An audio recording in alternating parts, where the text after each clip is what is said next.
Hello friends, आपके अपने channel में आपका स्वागत है। कृपया हमारे चैनल को सब्सक्राइब करें और हमें सपोर्ट करें। भोपाल गैस त्रासदी मामला, सुप्रीम कोर्ट ने अतिरिक्त मुआवजे की मांग वाली केंद्र की याचिका खारिज की।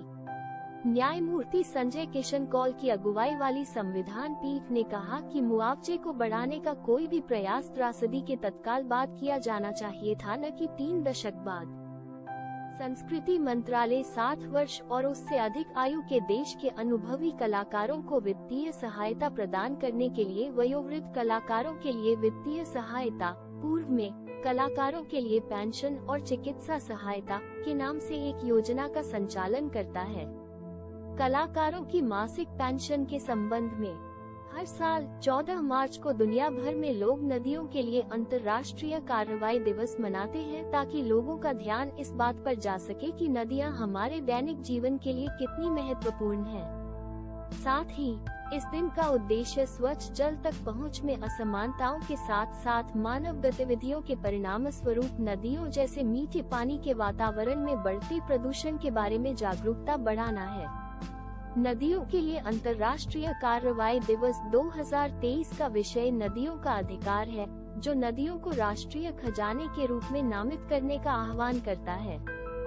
राहुल गांधी की टिप्पणी और अदानी मुद्दे को लेकर लगातार दूसरे दिन संसद बाधित रही।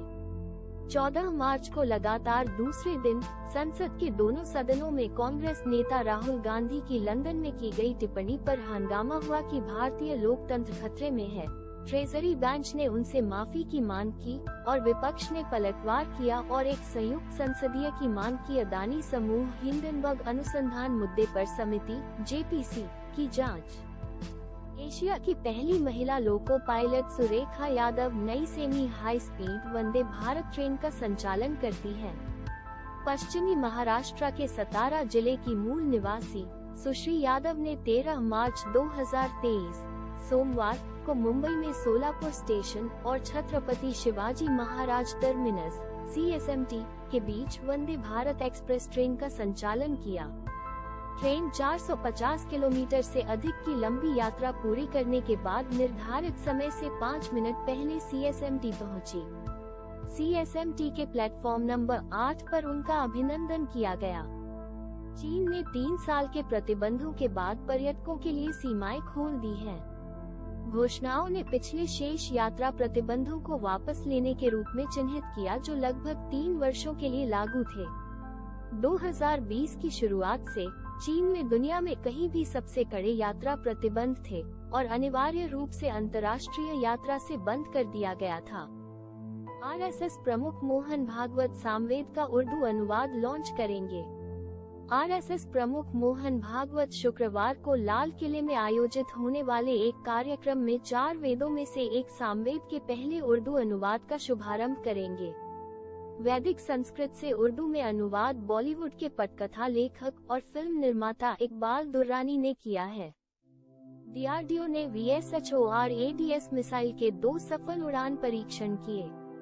रक्षा अनुसंधान और विकास संगठन DRDO ने मंगलवार को ओडिशा के तट पर चांदीपुर में बहुत कम दूरी की वायु रक्षा प्रणाली VSHORADS मिसाइल का लगातार 2 सफल उड़ान परीक्षण किया।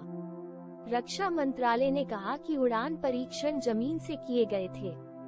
उच्च गति वाले मानव रहित हवाई लक्ष्यों के खिलाफ मैन पोर्टेबल लॉन्चर। इसने कहा कि मिशन के सभी उद्देश्यों को पूरा करते हुए लक्ष्यों को सफलतापूर्वक हासिल किया गया।